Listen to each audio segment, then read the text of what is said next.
আজকে আমার শ্বশুরের দেওয়া যে ফ্ল্যাট সেখানে যাব। না চাইতেই অনেক কিছু পেয়েছি আলহামদুলিল্লাহ। তবে সময় দেওয়ার অভাবে একটু অগোছালো হয়ে গেছে। হয়তো প্রতিদিনই আসতে পারি না ফ্ল্যাটে, তবে এটা দেখাশোনার জন্য মানুষ আছে। আসসালামু আলাইকুম, কেমন আছেন সবাই? এখন আমি যে ফলটা খাচ্ছি সেটা হলো সবেদা। এটা আমার ভীষণ পছন্দের। আমার শ্বশুরের কাছ থেকে যে ফ্ল্যাটটা পেয়েছি সেটার কাছে আমি যেতেই পারছি না, যেহেতু আমার হাজবেন্ড মাত্র 2 ভাই এবং 1 বোন। সেই হিসেবে কিন্তু রাত 4তলাটা আব্বুর কাছ থেকে নিয়েছিল। এন্ড আমার শ্বশুর শাশুড়ি সবাই মিলে আমরা দোতলায় থাকি, বাকিগুলো ভাড়া দেওয়া রয়েছে, যদিও একসময় এই ভাড়াটা দিয়ে রাখবো না। চলেন কথা না বাড়িয়ে ওপরে যাই এবং একটু গুছিয়ে আসি। এসেই দেখি আমার কোকো, জনি, মালকো ভাইরা 3 জন মিলে খেলাধুলা করছিল, খাওয়া দাওয়া করছিল। সময়ের অভাবে একদমই ওপরে আসতে পারছি না, শুধু দরকারে কোনো কিছু নিতে আসি আবার চলে যাই। প্রথমে অফিস রুমে আসলাম, কারণ এখানকার সোফাতে কাভার লাগানো নাই। সামনে ঈদ, আর তার মধ্যে আমার বিড়ালগুলো এই রুমের মধ্যে আসে। কাভার দিয়ে ঢেকে রাখা খুবই গুরুত্বপূর্ণ। এবার আমি অফিস রুমটাকে সুন্দর করার জন্য আর সোফার সাথে ম্যাচিং করে নিয়েছি। এগুলোর কাভার তো খুব সহজে লাগাতে পারলাম, বাট সোফার কাভার লাগাইতে গেলে আমার একটু রাদের হেল্প লাগে।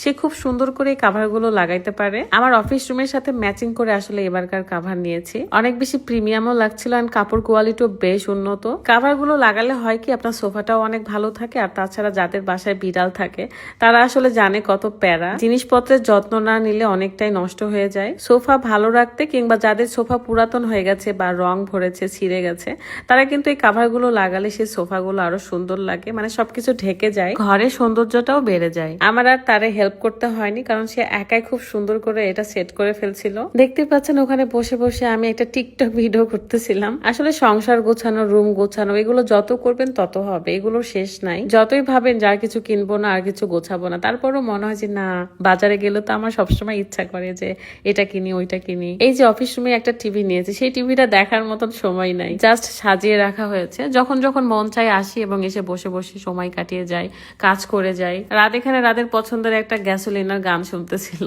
তো ভাবলাম আসলে ছেলেরা এই গানগুলো কেন যত পছন্দ করে। পাশের রুমে কিন্তু আমার বেডরুম, এন্ড সেই রুমে অনেকদিন যাওয়া হয়নি, গিয়ে দেখি একদম অবস্থা খারাপ। খুব তাড়াতাড়ি আমার বেডরুমটাও সুন্দর করে গুছিয়ে আপনাদের সামনে হাজির হয়ে যাব।